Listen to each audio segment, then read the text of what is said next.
বৈষম্য বিরোধী ছাত্র আন্দোলন ঘিরে হত্যা মামলায় আদালতে হাজির করা হয় সাবেক আইনমন্ত্রী আনিসুল হক ও সাবেক আইজিপি চৌধুরী আবদুল্লাহ আল মামুনকে।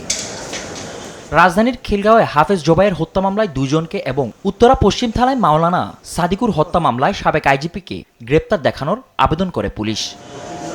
শুনানি শেষে Dhaka chief metropolitan magistrate Mohammad Nurul Huda চৌধুরীর আদালত তাদের গ্রেফতার দেখিয়ে কারাগারে পাঠানোর নির্দেশ দেন। খিলগাঁও থানার একটি হত্যা মামলা 24/9/24 মামলা নম্বর, সেই মামলাতে আপনার চৌধুরী আবদুল্লাহ আল মামুন সাহেব এবং আনিসুল হক তাদেরকে আজকে সোনেশ দেখানো হয়। এবং অপর আরেকটি মামলা যেটা উত্তরা পশ্চিম থানার মামলা নম্বর 21/9/24 একটি হত্যা মামলা বৈষম্য বিরোধী ছাত্র আন্দোলনের সময়, সেই হত্যা মামলায় চৌধুরী আবদুল্লাহ আল মামুনকে আজকে সোনেশ দেখানো হয়েছে। তাদেরকে বারবার এই মামলায় গ্রেপ্তার করা হচ্ছে, রিমান্ড নেওয়া হচ্ছে, গ্রেপ্তার দেখানো হচ্ছে, যা সিআরপিসির স্পষ্ট লঙ্ঘন, মানবাধিকারের লঙ্ঘন, কনস্টিটিউশনের ভায়োলেট।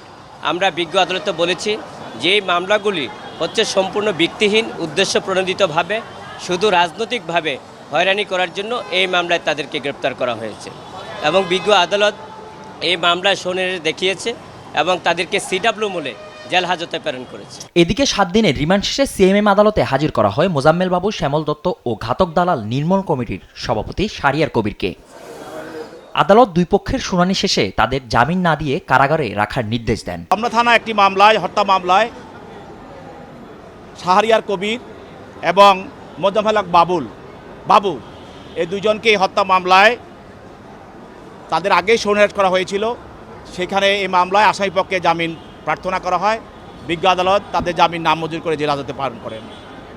বাসান থেকে একটি মামলায়, হত্যা মামলায় শ্যামল দত্ত, তাকে এই মামলায় বিজ্ঞ আদালতে উপস্থাপিত করা হয় এবং তার জামিনের প্রার্থনা করা হয় আসামিপক্ষে।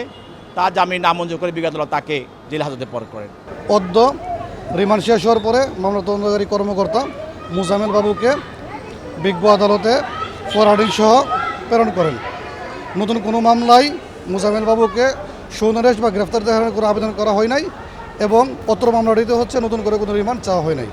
আমরা আমাদের অভিযুক্ত আসামি মোজাম্মেল বাবুর পক্ষে জামিনের প্রার্থনা করি, পাশাপাশি অপর একটি পিটিশন দিয়ে তার সুচিকিৎসার জন্য হচ্ছে গ্রহণ করার জন্য আমরা আবেদন করি এবং বিজ্ঞ আদালত শুনানি হচ্ছে জামিন আবেদন নামঞ্জুর করেন এবং কারাবিধি অনুযায়ী ওনার শারীরিক অবস্থা অনুযায়ী হচ্ছে প্রয়োজনীয় চিকিৎসা গ্রহণের জন্য হচ্ছে আদেশ প্রদান করেন। এছাড়া সেলিম আলতাফ জজ এবং বিচারপতি শামসুদ্দিন মানিকের জামিন নামঞ্জুর করে কারাগারে পাঠানোর নির্দেশ দেন বিচারক। ফজলে আদিত্য, দেশ টিভি, ঢাকা।